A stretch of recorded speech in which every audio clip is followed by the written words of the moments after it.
Players goated, yeah, player of the game. What it do, peeps? I'm the Beat Chef. This is The Ride. Welcome aboard. Please have a seat. Make yourselves comfortable. Buckle up for safety. Safety is important. Shout out to my new subscribers. Thank you for joining. Hope you enjoy the show. Hope you get something from the content. Let's get into that Seattle, Indiana Fever game. Flage first game against Caitlin Clark as a professional. Didn't live up to the hype. It wasn't going to be that hype. Flage ain't shooting real good. Let's get into those numbers. First quarter. Of course, we know the final score, 89-78. A lot closer than what it should have been. But let's go to the first quarter. Attendance was lacking this game. There was a lot of empty seats. Attendance was 14,000. Took 22 minutes to play this quarter. 22 minutes. The quarters in all the Fever games have been close. I mean, fast. 19, 20, 22, 21. So that was par for the course. Seattle started out the game shooting bad, 38%. Shot better from three, but like I said in my preview, they don't shoot a lot of threes, so their percentage is misleading. Fever were on fire. One thing Caitlin Clark did well at the beginning of this game was dictating the game, orchestrating, getting people set up, getting them ready. Had 3 assists in the first quarter.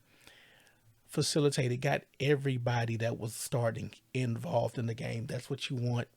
Got Billings involved, Hines coming in, starting, and Lexi Hull starting. I like what they did this game, starting Lexi Hull. You were playing Seattle. Seattle's just like the Fever. Heavy guards. Center that's not quite what she used to be in Dolson. Dolson wasn't going to be a big impact. It hasn't been a big impact. Was playing like 23 minutes a game, if I remember from the preview. So you knew it was going to be a guard fest. You got bigger guards. Lexi Hull, Sophie Cunningham, Caitlin Clark are taller than most of the guards for the Seattle Storm, with the exception being Kelsey Mitchell. More like Jade Melbourne size, but they did a good job of controlling the pace. 37% from the three to start off the game. Perfect from the free throw line the entirety of the game. Very impressive. Shot a high clip. One thing they did well, even without Aaliyah Boston, and when Aaliyah Boston comes back, they need to tap into this. Paint points. 9 of 13. Landed 9 blows to the Storm. Storm did not take advantage of having Stephanie Dolson on their team. Having a woman 6'5", they just did not do it. High scoring affair, 32-19. Substitution pattern was a lot better the first quarter with Caitlin Clark. They took Caitlin Clark out at the 5-minute and 35-second mark in the first quarter. They brought her back in at around 2 minutes and 26 seconds left in the quarter. That smaller break allowed her back to still stay warm. That was crucial. You needed to put your foot on the neck of the Seattle Storm, a team that was basically going to play the same style basketball, not quite as gifted as your team. Second quarter, more of the same. They shot better. Seattle shot better in this quarter, shot 47%. A lot of mental lapses with the second unit in this quarter for the Fever. And definitely not any scoring. 2 points in the entire quarter from your bench. This was a huge letdown. No one actively in the offense when they got in the game. Sophie Cunningham, AWOL. Timpson, Damaris Dantas, and Raven Johnson, all AWOL. Caitlin Clark, perfect from the line, 2 of 4, was shooting 50%, would maintain that 50% the entire game. That was good to see. Billings and Maisha Allen, 2 points, 4 points for Allen. Lexi Hull with 4. Shooting 40%. They let the Storm get back into this game. This quarter was sloppy, super sloppy, and a long quarter at that. 27 minutes of actual time played in this quarter. A lot of personal fouls, 7 fouls there, 5 there. Percentage dropping. They let them. They let them hang around in this quarter. The substitutions weren't as crisp as they were in the first quarter, and the second unit clearly forgot to get the message on how to play basketball. First half, 55-44, Fever shooting 50%, not shooting well from the three. And that was a culmination of Kelsey Mitchell just constantly firing up shots. Every chance she got, if she got an open look, she was taking it. If Caitlin Clark fed her on a break, she'd pull up and shoot it. When she puts her head down, it's a wrap. She's going to the rack. But we go into the second half. This quarter was terrible. Terrible quarter. This is where you should have put your foot on your throat and really got them out the game completely. Flage, 1 of 3. This is the quarter where Flage did the Euro step on Monique Billings, and that was like, whoa, serious. But they're shooting 23%. 1 of 8 from 3. This would play a pivotal role in what Stephanie White did is what I say one of the worst situations that you could ever put a player in, how she did Caitlin Clark at the end of this game, but it had a lot to do with this right here. And it had a lot to do with the score. They only scored 14 points that quarter. The Fever scored 22, shot 41%, 50% from 3, and 100% from the free throw line. Cunningham came to life, 8 minutes, 8 points. I mean, was like Vinny Microwave Johnson. The rest of the team, bagels. Dantis, Harris, Raven Johnson, bagels. Kelsey Mitchell, her best quarter, 8 minutes, 9 points.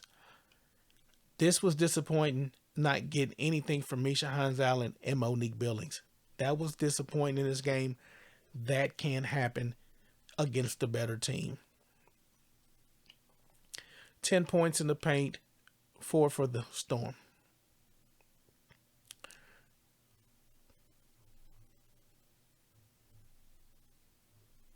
That was the first through the third. The Fever are dominating in the paint. Last season, if the Fever got over 40, they almost won the games that they had a lot of paint points. And that was a lot of it to do with Natasha Howard last season. This fourth quarter was a joke. This fourth quarter was terrible. One, from the aspect, you should keep your foot on their throat. I mean, these shots, these 20 shots, were basically a result of them desperately trying to climb back into the game, shooting threes, but just taking a lot of shots and missing a ton. You see right here, Flage, the whole fourth quarter, bagel. Got to the free throw line, got 3 points. Jordan Horston, a bagel across the whole stat sheet. Dolson with 4 points, Heidemann with 6, Jade Melbourne with 4, and then 3 off the bench for Zia Cook. Zia Cook probably should have started. Probably should have started in this game. Jade played okay, but Zia Cook was hard to deal with for the guards of the Fever. She gave Caitlin fits at times with her speed, but it was a two-way street. When Caitlin went at her, she was grabbing Caitlin because, like I said, the Fever had the size of the guards. Lexi Hall didn't do much in this quarter. Misha Hines, 2 points. Billings and Mitchell stunk it up. Caitlin Clark with 2 points. Went out at the 8-minute mark. I mean, little 7 minutes and some change, 53 seconds. The worst decision. Basically had a triple-double in the bag. All he needed was 3 stinking rebounds. She could have got 3 rebounds and not got injured. And for to take her out the game with that on the line, like I told you in the previous video, that's Stephanie White. That's Stephanie White. She knows Caitlin Clark is that player that is going to break records. And they'll do whatever they can in their power to keep her from getting the MVP, getting any of these other records. But they dominated even with that sloppy play, and it was sloppy. When Caitlin Clark went out, I want to say it was 81-65. 81-65 when she left with 7 minutes and 53 seconds. And this team put up a turd to finish this game. As you know, the VVS Goated Player of the Game is Caitlin Clark, without question. Should have had a triple-double. Got robbed by our sorry coach. But, hey, that's Stephanie White. If you didn't hear, they did correct the 2 assists from the previous game. I knew they would. Too many eyes, too many of us are watching, too many of us are conversating and talking, holding the league accountable. This did not happen last year. They did Caitlin Clark the exact same way last year. Her own league and ESPN had her off the stat books on both websites like she did not exist, while they had other players that were out at the same time and they had them on there, and particularly Courtney Vandersloot. So I'm glad they got it protected. Got it corrected. And I'm glad we're still applying pressure on this league, because this league still is in that phase where they don't want to change. They want to stay the way they were before, and it's not going to happen. But shout out to the Fever. This was a big win for them. They needed this. The Portland game, I'll do a breakdown on that Portland game on Tuesday. Portland, from what I'm seeing, basically the exact same as Seattle, but they have some bigs that are a little more active. One being Louise Geisholder, who was with the Wings. She's a lot more active as a big than Stephanie Dolson was.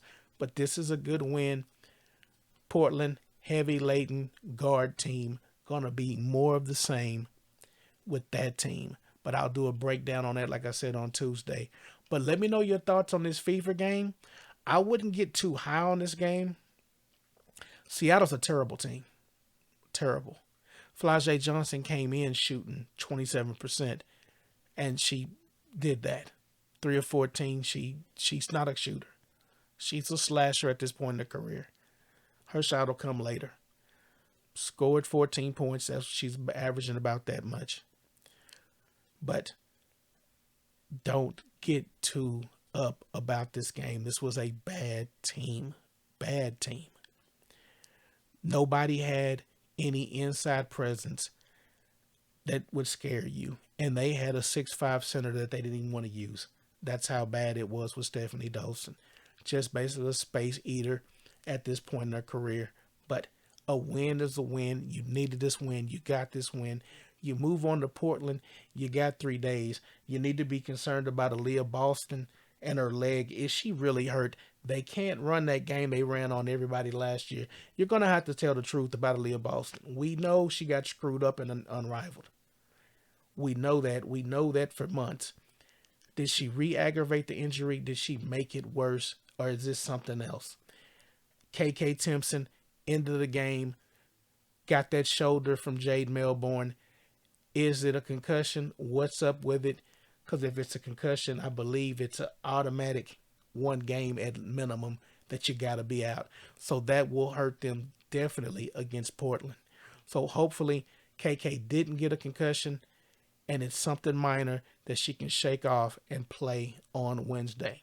But leave your comments below. Thank you for subscribing. Like, share, and subscribe. And until next time, peace. I was born to ball, you know who run it. We gon' run it, y'all.